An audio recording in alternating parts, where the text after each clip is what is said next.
সমগ্ৰ বিশ্বজুৰি কৰোনা ভাইৰাছৰ সংক্ৰমণ চলি থকা সময়ত তিনিচুকীয়া জিলাৰ তালাপতো প্ৰচণ্ড হাৰত বৃদ্ধি পাইছে কৰোনা ভাইৰাছ।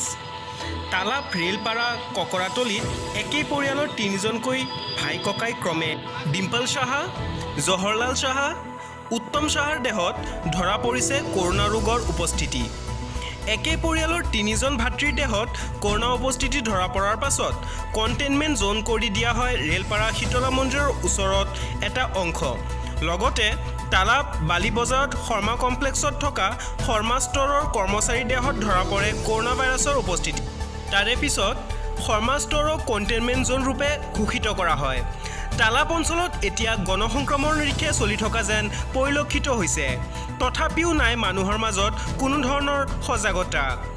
তালাপ বালি বজাৰ থকা ডেইলি মাৰ্কেটতো ধৰা পৰিছে কৰোনা ৰোগৰ উপস্থিতি।